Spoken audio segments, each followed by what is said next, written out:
Bonjour à tous, vous écoutez Parlons d'Europe, émission des radios proposée par la Maison de l'Europe de Tours au Centre d'information Europe Direct. Nous recevons aujourd'hui Monsieur Jimmy Jamar. Bonjour Monsieur Jamar, Bonjour. qui est chef de la représentation de la Commission européenne en Belgique et qui nous recevons aujourd'hui pour nous parler du Corps européen de solidarité, la nouvelle initiative lancée par la Commission européenne en décembre 2016 à destination des jeunes. Alors, Monsieur Jamar, pourriez-vous nous expliquer qu'est-ce que c'est le Corps européen de solidarité et comment fonctionne-t-il? Alors, c'est une initiative qui a été développée par Jean-Claude Juncker, le président de la Commission, qui a été présentée pour la première fois à Strasbourg en septembre dernier, lors de ce qu'on appelle le discours sur l'état de l'Union. Le président de la Commission a fait ça un petit peu comme le président des États-Unis. Et il a annoncé effectivement la création de ce Corps européen de solidarité. Et cette initiative, je pense, est venue de deux constatations. D'une part, le fait qu'il y a à l'heure actuelle en Europe à peu près 100 millions de personnes, donc un cinquième de la population, qui sont engagées dans des actions de bénévolat ou de solidarité. Et d'autre part, ça répond aussi à une demande qui a été relativement forte et que nous avons reçue, notamment dans les bureaux de représentation, mais aussi dans les centres Europe Direct et de la part de beaucoup de jeunes après le référendum en Angleterre, au Royaume-Uni, en disant mais voilà, nous sommes jeunes, nous nous sentons européens, qu'est-ce que nous pouvons faire pour l'Europe? Et cette initiative, c'est une manière, en fait, de dire ben voilà, tout jeune en Europe à l'heure actuelle, au sein de l'Union européenne, peut faire une action de solidarité donc au bénéfice de la société, tout en participant à une initiative, donc à un cadre européen qui est le Corps européen de solidarité. D'accord. Et alors j'imagine que ces types d'accords prévoient en fait plusieurs types de projets ou activités qui peuvent être justement amenés dans son cadre. Oui, en fait, ça touche effectivement tous les domaines. Jean-Claude Juncker, lorsqu'il l'a présenté, a mentionné spécifiquement deux exemples. Bon, il a mentionné évidemment le cas des réfugiés, où il y a énormément de volontaires qui se proposent, notamment, enfin, je connais bien le cas de la Grèce, par exemple, où il y a énormément de réfugiés 50 000 réfugiés qui sont installés là-bas. Et quand j'étais, j'ai effectivement trouvé des volontaires de tous les pays. Il a aussi mentionné, par exemple, la situation des catastrophes naturelles, les tremblements de terre en Italie. Évidemment, il ne s'agit pas d'envoyer des jeunes au moment même d'une catastrophe naturelle, mais par exemple dans le cadre des tremblements de terre, comment est-ce que des jeunes qui le veulent pourraient aider à reconstruire les villages ou les villes qui ont été détruites. Mais en fait, ça s'étend sur tous les domaines d'activité. Ça va de la santé à la culture, à l'environnement. Nous touchons là tous les domaines. D'accord. Les corps prévoient deux volets, un volet volontariat et un volet activité professionnelle. Oui, ça c'est la chose. Enfin, il y a deux grandes nouveautés par rapport, disons, à la plupart des instruments de l'Union européenne. Effectivement, le premier, c'est que il y a deux filières. Il y a une filière volontaire, volontariat, et une filière professionnelle. C'est-à-dire que les jeunes peuvent s'inscrire à ce corps de solidarité, soit dans une perspective effectivement de volontariat, dans quel cadre ils seront logés, nourris, mais pas payés, mais ils peuvent aussi utiliser cette expérience dans le cadre de l'acquisition de compétences nouvelles, d'une formation complémentaire ou d'un premier boulot. La période, il faut dire quand même, est restreinte, c'est-à-dire nous parlons là de périodes entre 2 mois et 12 mois. Et puis l'autre originalité, et ça c'est, disons, contrairement à beaucoup d'instruments, nous ne demandons pas forcément que le jeune qui est intéressé par le code de solidarité aille forcément dans un autre pays. Ça nous a été reproché un petit peu parfois dans le cadre au début, notamment d'Erasmus, où on a dit mais voilà, tous les jeunes ne peuvent pas se permettre d'aller dans un autre pays où tous les jeunes ne connaissent pas une autre langue. Ici, avec le corps de solidarité, les jeunes pourront le faire soit dans un autre pays, et ils pourront choisir lequel, soit dans leur propre pays. Et ça, c'est important parce que ça va ouvrir cette initiative à des jeunes à tous jeunes potentiellement. Et c'est ça qui en fait, je pense, l'instrument. Je parle toujours, si, disons, les jeunes continuent à le soutenir, mais c'est potentiellement l'instrument le plus important que l'Union européenne ait jamais développé à l'égard des jeunes, puisque tout jeune entre 18 et 30 ans est potentiellement éligible. Ok, une dernière question avant l'intermède. Comment les jeunes peuvent s'inscrire à cette base des données? Oui, voilà, comment ils Alors peuvent c'est très s'inscrire? simple, parce que là aussi il y a une grande amélioration, notamment par rapport aux instruments existants, dont le système volontaire européen. Ici c'est extrêmement simple, donc en entrant sur le site du Corps européen de solidarité, le jeune peut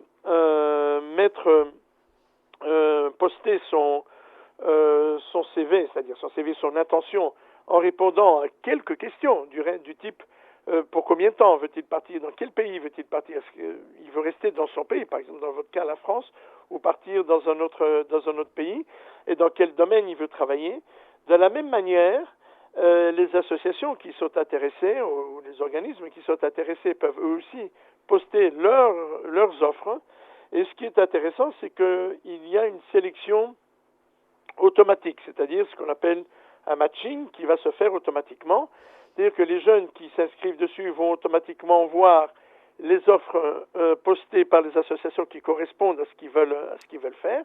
De la même manière, les associations, en fonction des offres qu'ils postent, vont être automatiquement mis en contact avec les jeunes qui répondent à leurs critères. D'accord, merci.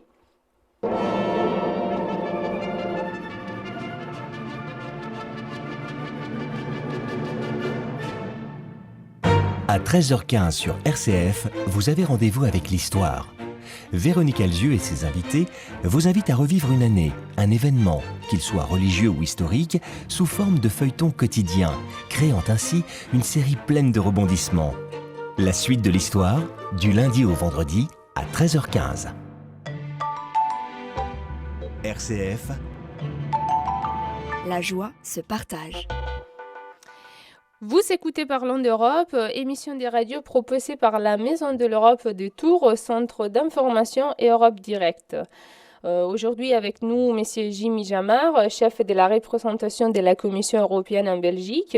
Monsieur Jamar, vous étiez en train de nous parler du Corps européen des solidarités, la nouvelle initiative lancée par la Commission européenne à destination des jeunes désirant s'investir au sein des communautés, à bénéfice de la société, comme vous disiez tout à l'heure, dans toute l'Europe. Nous avons vu donc que les jeunes peuvent s'inscrire sur les portails du Corps européen de la solidarité et une fois l'inscription effectuée, qu'est-ce qui se passe-t-il? Eh bien, donc, si par exemple un jeune s'inscrit et donc il devra répondre à, disons, quelques questions très simples et automatiquement, disons, les associations ou les organismes qui auront poster leurs offres seront alertés par le profil du jeune en question. À l'heure actuelle, par exemple, c'est vrai, il existe des mécanismes et des instruments comme le service volontaire européen, mais où ce matching automatique n'existe pas. Donc ça prend très longtemps. C'est aux jeunes d'aller rechercher les profils qui l'intéressent dans la masse des offres qui sont enregistrées. De la même manière, pour les associations, ils doivent parcourir des centaines de CV avant de trouver les jeunes qui les intéressent et les profils qui les intéressent. Ici, ça se fera automatiquement. Donc, nous allons gagner dans le processus certainement plusieurs semaines, si pas plusieurs mois. D'accord. Donc, ce que vous venez de dire pourrait être donc une première différence avec les services volontaires européens, dispositifs de volontariat que nous connaissons déjà. Donc, est-ce qu'il pourrait y avoir d'autres différences à part ce que vous avez déjà nommé dans la première partie de la chronique?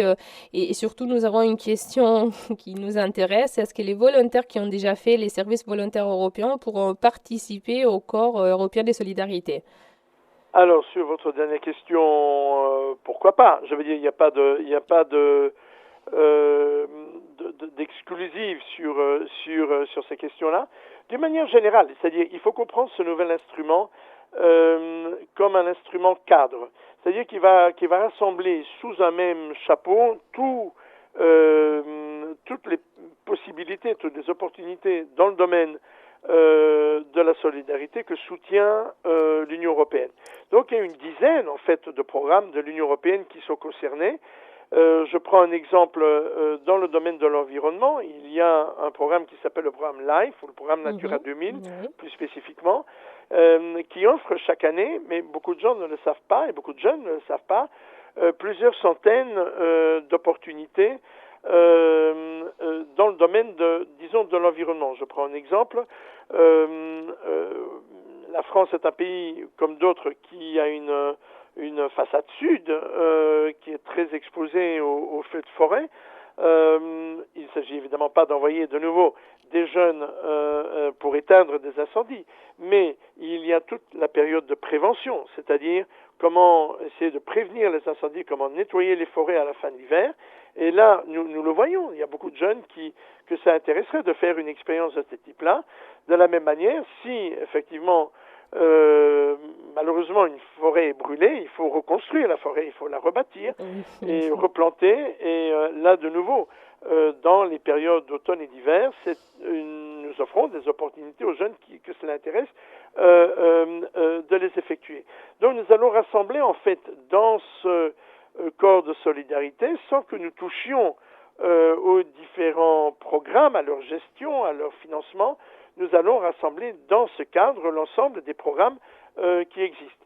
Mais nous allons essayer évidemment aussi d'insuffler de l'argent supplémentaire pour créer une vraie dynamique autour de ce projet-là. D'accord. Et est-ce qu'il existe déjà un cadre légal et on va dire une sorte de guidelines pour ce type de dispositifs? Ah, je vois que vous êtes bien au courant des choses en ce qui concerne les programmes de l'Union. En fait, quand Jean-Claude Juncker a présenté ce programme en septembre de l'année dernière, septembre 2016, il a annoncé, sans que personne ne s'y attende vraiment, mais c'était vraiment un défi, il a annoncé d'une part que ce programme serait lancé avant la fin de l'année, donc avant la fin de l'année 2016, et deuxièmement qu'il y aurait à peu près 100 000 jeunes qui bénéficieraient de ce programme avant 2020. Et nous sommes en train de relever ces deux défis. C'est-à-dire que le programme a été effectivement lancé, l'initiative a été lancée le 7 décembre. Là, dans un premier temps, donc, nous avons permis aux jeunes de s'inscrire. Et en quelques semaines, nous avons eu plus de 20 000 jeunes qui se sont inscrits. Donc on est maintenant en avril, 4 mois après le début du programme, et nous avons près de 30 000 jeunes qui sont effectivement inscrits. Depuis quelques semaines, nous permettons aussi aux associations d'inscrire ou de mettre en ligne leur profil et nous commençons à faire les premiers, ce qu'on appelle les premiers matchings. Nous avons signé les premiers contrats ces derniers jours et nous avons l'intention, effectivement, cette année-ci déjà, d'avoir entre 12 et 14 000 jeunes qui bénéficieront de ce programme. Je pense que jamais une initiative de l'Union européenne n'a été aussi vite dans sa réalisation, dans sa concrétisation. Mais vu, je veux dire, l'enthousiasme que nous avons rencontré dès le départ de la part des jeunes, je pense que c'est une dynamique qui s'inscrit dans une vraie demande et avec un vrai besoin. Et dans un vrai contexte où nous sentons beaucoup de jeunes qui sont intéressés. Vous savez, il y a deux périodes beaucoup, vraiment. Monsieur Germain, excusez-moi, je suis obligée de vous couper parce que nous avons terminé les temps à notre disposition. Nous vous remercions pour votre intervention. Vous avez écouté Parlons d'Europe, émission réalisée par la Maison de l'Europe des Tours, Centre d'information Europe Direct. Nous vous rappelons que vous pouvez écouter cette émission sur notre site internet maisoneuropetour.fr. À bientôt. Merci beaucoup.